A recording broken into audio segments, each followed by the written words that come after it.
राजस्थान के एक छोटे से गांव देवगढ़ में एक लड़का रहता था जिसका नाम सोनू था। वो लगभग 15 साल का था। सोनू पढ़ाई में ठीक ठाक था, लेकिन उसकी एक बहुत बुरी आदत थी।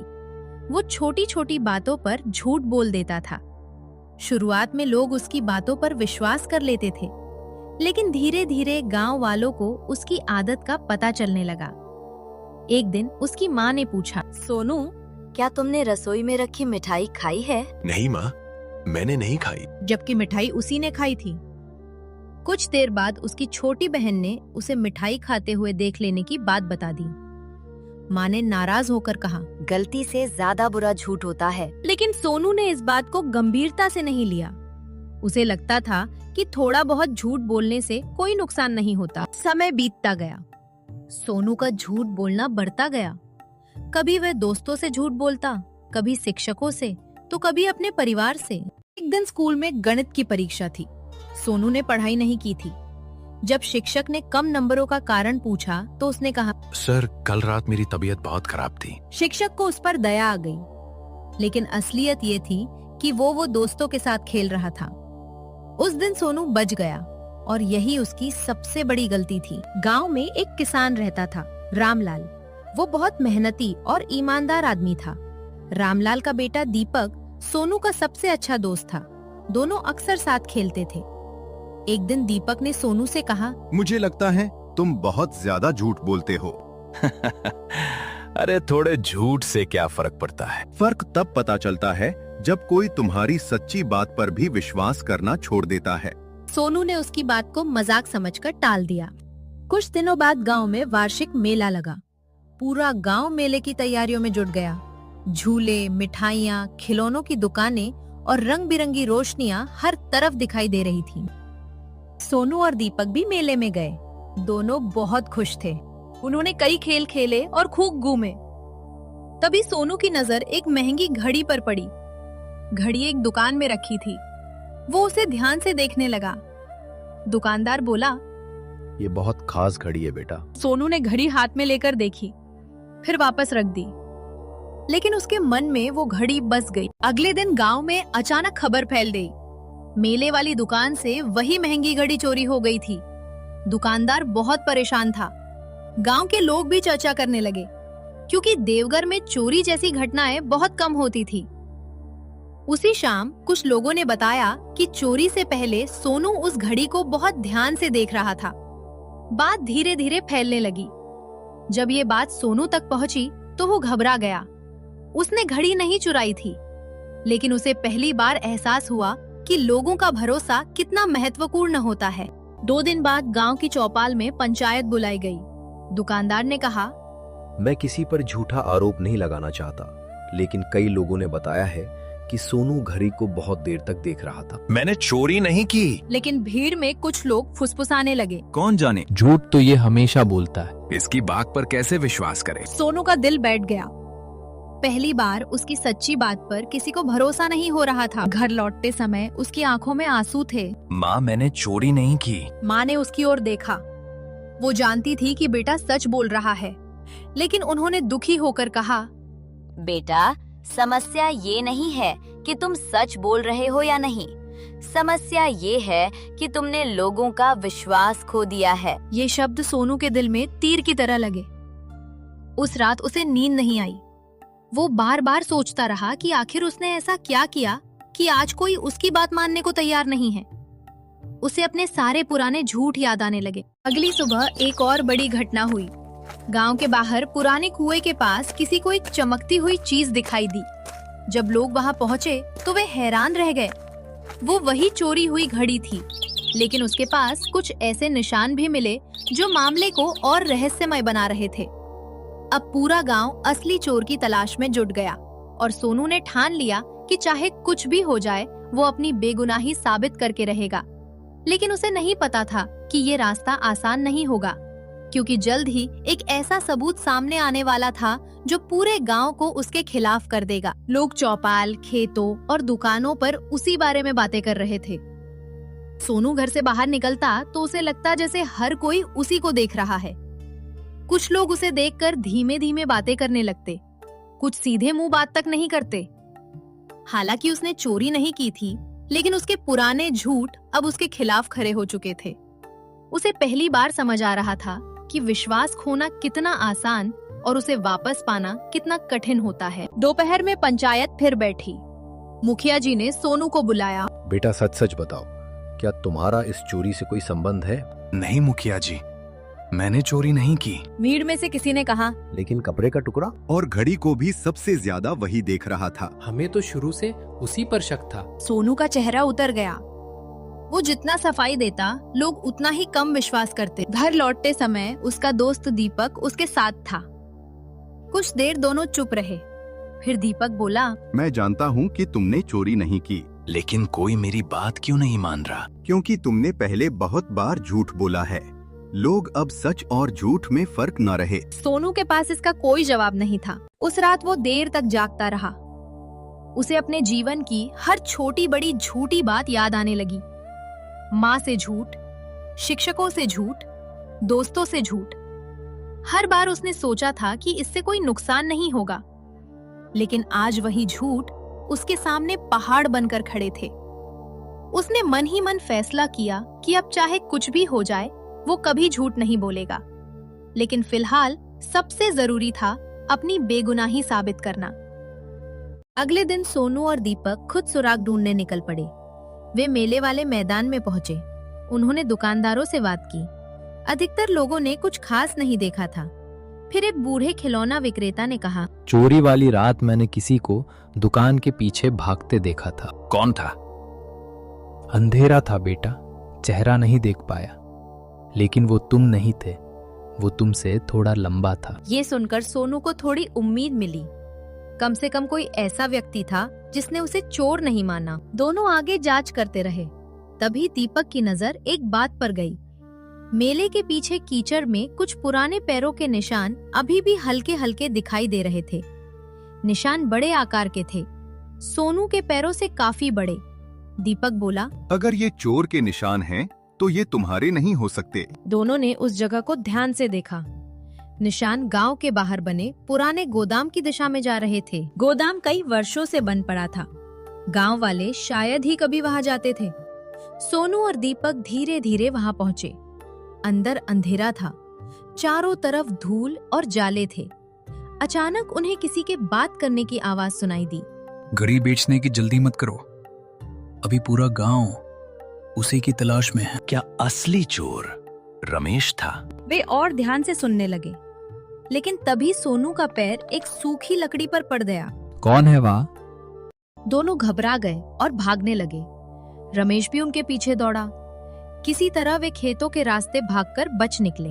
अब हमें पंचायत को सब बताना चाहिए। लेकिन सोनू ने कहा, सिर्फ हमारी बात से कोई विश्वास नहीं करेगा, हमें पक्का सबूत चाहिए। दीपक को उसकी बात सही लगी। उधर रमेश को समझ आ चुका था कि किसी ने उसकी बातें सुन ली हैं। अब वो भी डर गया था।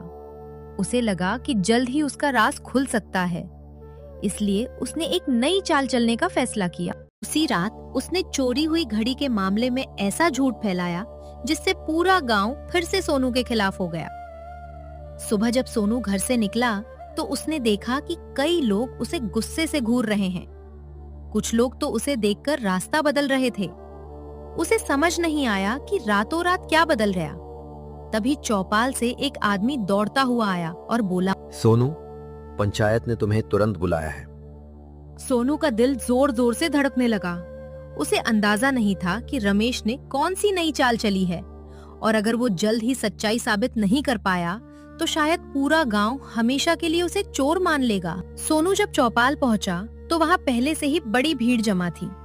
रमेश भीड़ के बीच खड़ा था और ऐसे दिखा रहा था जैसे उसे कुछ पता ही ना हो। सोनू, एक आदमी ने बताया है कि उसने चोरी वाली रात तुम्हें मेले के पास घूमते देखा था। मैं मेले के पास था, लेकिन चोरी के समय नहीं। भीड़ में से आवाज आई, अब कौन विश्वास करेगा? जब हमेशा झूठ बोलता था तो आज सच कैसे मान ले? ये शब्द सुनकर सोनू का सिर झुक गया। उसे समझ आ गया था कि उसके पुराने झूठ आज भी उसका पीछा कर रहे हैं। मुखिया जी, सोनू चोर नहीं है। तुम्हारे पास क्या सबूत है? दीपक चुप रहा, क्योंकि उसके पास अभी कोई ठोस सबूत नहीं था। जब तक कोई पक्का सबूत नहीं मिलता, मामला खुला रहेगा। पंचायत खत्म हो गई। लेकिन सोनू की परेशानी बढ़ गई। उस शाम सोनू और दीपक फिर मिले। अगर हम रमेश का सच साबित नहीं कर पाए तो लोग कभी तुम्हारी बात नहीं मानेंगे। तो फिर हमें सबूत ढूंढना ही होगा। दोनों ने योजना बनाई। उन्होंने तय किया कि रात को फिर पुराने गोदाम के पास जाएंगे। रात गहरी हो चुकी थी। सोनू और दीपक चुपचाप गोदाम की ओर बढ़े। कुछ देर बाद वही दोनों फिर दिखाई दिए। इस बार दोनों साफ साफ बातें कर रहे थे। रमेश बोला, घड़ी की वजह से पूरा गांव परेशान है। लेकिन किसी को हम पर शक नहीं है। हाँ, क्योंकि सारा शक उस लड़के पर जा रहा है। तभी अजनबी ने एक कपड़ा निकाला। वो वही नीला कपड़ा था जिसका टुकड़ा कुएं के पास मिला था। अच्छा हुआ तुमने ये कपड़ा वहां फेंक दिया। सबको लगा कि ये सोनू की कमीज का हिस्सा है। सोनू ये सुनकर दंग रह गया। हमें किसी तरह इनकी बात रिकॉर्ड करनी चाहिए। उस समय उनके पास कोई मोबाइल नहीं था, लेकिन पास ही एक पुराना टेप रिकॉर्डर पड़ा था। दीपक ने हिम्मत करके उसे चालू कर दिया। किस्मत अच्छी थी कि वो अभी भी काम कर रहा था। कुछ देर तक रमेश और उसका साथी चोरी की पूरी योजना बताते रहे। उनकी सारी बातें रिकॉर्ड हो गईं। लेकिन तभी एक दुर्घटना हो गई। दीपक का पैर फिसल गया। वो गिर पड़ा। आवाज सुनते ही रमेश चौकन्ना हो गया। कौन है? दोनों दोस्त भागने लगे। रमेश और उसका साथी उनके पीछे दौड़े। कई मिनट तक पीछा चलता रहा। आखिरकार दोनों किसी तरह बचकर गांव पहुंच गए। अगली सुबह पंचायत फिर बुलाई गई। इस बार पूरा गांव मौजूद था। मुखिया जी ने कहा, क्या किसी के पास कोई नया सबूत है? सोनू आगे बढ़ा। उसके हाथ में टेप रिकॉर्डर था। आज सच सामने आ जाएगा। उसने रिकॉर्डर चलाया। कुछ क्षण तक खड़खड़ाहट की आवाज आई। फिर रमेश और उसके साथी की बातें सुनाई देने लगी। अच्छा हुआ तुमने कपड़ा वहां फेंक दिया। सारा शक उस लड़के पर जा रहा है। किसी को हम पर शक नहीं है। पूरा चौपाल सन्न रह गया। दुकानदार हैरानी से खड़ा रह गया। मुखिया जी की आंखें गुस्से से भर गईं। रमेश समझ गया कि उसका खेल खत्म हो चुका है। वो अचानक भीड़ से निकलकर भागने लगा। लोग चिल्लाए, पकड़ो पकड़ो। गांव वालों ने उसे पकड़ लिया। अब उसके पास बचने का कोई रास्ता नहीं था। उसने चोरी की पूरी सच्चाई कबूल कर ली। उसने बताया कि जुए के कर्ज में डूबने के कारण उसने घड़ी चुराई थी। फिर शक हटाने के लिए सोनू को फंसाने की योजना बनाई थी। रमेश की सच्चाई सामने आते ही चौपाल में सन्नाटा छा गया। जो लोग कल तक सोनू को चोर समझ रहे थे, वे अब शर्मिंदा होकर उसकी ओर देख रहे थे। मुखिया जी ने कड़े स्वर में कहा, रमेश, तुमने सिर्फ चोरी ही नहीं की, बल्कि एक निर्दोष लड़के को बदनाम करने की भी कोशिश की। यह बहुत बड़ा अपराध है। रमेश सिर झुकाकर खड़ा रहा। उसने अपनी गलती स्वीकार कर ली। मुझसे बहुत बड़ी गलती हो गई। मुझे लगा था कि अगर शक सोनू पर चला जाएगा तो मैं बच जाऊंगा। तुम्हारी वजह से पूरे गांव में अशांति फैल गई। पंचायत ने फैसला सुनाया। रमेश को चोरी का सामान वापस करना पड़ा, दुकानदार को नुकसान की भरपाई करनी पड़ी और गांव की सेवा का दंड भी दिया गया। लेकिन सोनू के मन में खुशी नहीं थी, क्योंकि उसे महसूस हो रहा था कि असली समस्या अभी खत्म नहीं हुई है। उस शाम सोनू अकेला तालाब के किनारे बैठा था। सूरज डूब रहा था और पानी में उसकी लाल रोशनी चमक रही थी। तभी दीपक उसके पास आकर बैठ गया। दीपक मुस्कुराकर बोला, देखा, आखिर सच जीत गया। सोनू ने हल्की मुस्कान दी, लेकिन उसके चेहरे पर खुशी नहीं थी। क्या हुआ? सच तो जीत गया, लेकिन जब मुझे सबसे ज्यादा जरूरत थी तब किसी ने मेरी बात पर भरोसा नहीं किया। दीपक कुछ देर चुप रहा, फिर बोला, और जानते हो ऐसा क्यों हुआ? सोनू ने सिर झुका लिया। वो जवाब जानता था। उसके पुराने झूठ ही आज उसके सामने खड़े थे। उस रात सोनू को नींद नहीं आई। उसे अपनी हर गलती याद आने लगी। उसे समझ आ गया कि झूठ सिर्फ उस समय नुकसान नहीं करता जब हम उसे बोलते हैं, उसका असर बहुत दूर तक जाता है। रमेश ने उसे फंसाया जरूर था, लेकिन मौका उसके पुराने झूठों ने ही दिया था। सोनू ने उसी रात फैसला कर लिया कि अब वो अपनी जिंदगी बदल कर रहेगा। अगले दिन स्कूल की प्रार्थना सभा में प्रधानाचार्य ने सभी बच्चों को बुलाया। उन्होंने कहा, बच्चों, विश्वास एक ऐसा खजाना है जिसे कमाने में सालों लग जाते हैं, लेकिन खोने में कुछ पल। फिर उन्होंने सोनू को मंच पर बुलाया। मैं बेगुनाह था, फिर भी लोगों ने मेरी बात पर विश्वास नहीं किया। पहले मुझे लगता था कि छोटे छोटे झूठ कोई बड़ी बात नहीं होते, लेकिन अब समझ आया है कि हर झूठ हमारे भरोसे को थोड़ा थोड़ा कम कर देता है। उसकी आंखें नम हो गईं। जब मुझे सच साबित करना था, तब मेरे पुराने झूठ मेरे खिलाफ खड़े हो गए। आज से मैं कभी झूठ का सहारा नहीं लूंगा। पूरा मैदान तालियों से गूंज उठा। इसके बाद सोनू ने खुद को बदलना शुरू कर दिया। कई लोग अब भी उस पर शक करते थे, लेकिन वो हार नहीं मानता था। वो जानता था कि टूटा हुआ भरोसा वापस पाने में समय लगता है। कुछ महीनों बाद स्कूल की लाइब्रेरी से एक महंगी किताब गायब हो गई। कुछ बच्चों ने फिर से सोनू पर शक किया, लेकिन इस बार दीपक तुरंत खड़ा हो गया। नहीं, सोनू ऐसा नहीं कर सकता। अब पिछले कई महीनों से इसका व्यवहार पूरी तरह बदल चुका है। थोड़ी देर बाद किताब एक पुराने रैक के पीछे मिल गई। सोनू निर्दोष निकला। इस बार उसे सबसे ज्यादा खुशी इस बात की थी कि लोगों ने उस पर भरोसा किया था। धीरे धीरे पूरे गांव का विश्वास वापस लौटने लगा। जो लड़का कभी झूठ के लिए बदनाम था, वही अब ईमानदारी की मिसाल बन गया। एक दिन मुखिया जी ने उसे बुलाया और कहा, बेटा, तुम्हारी सबसे बड़ी जीत चोर को पकड़ना नहीं है, तो फिर क्या है? खुद को बदल लेना। ये सुनकर सोनू की आंखें चमक उठीं। सोनू बड़ा होकर गांव का सम्मानित शिक्षक बन गया। वो बच्चों को सिर्फ पढ़ाई नहीं, बल्कि जिंदगी की सीख भी देता था। जब भी कोई बच्चा झूठ बोलता, वो अपनी कहानी सुनाता और कहता, झूठ कुछ समय के लिए फायदा दे सकता है, लेकिन विश्वास खो देता है।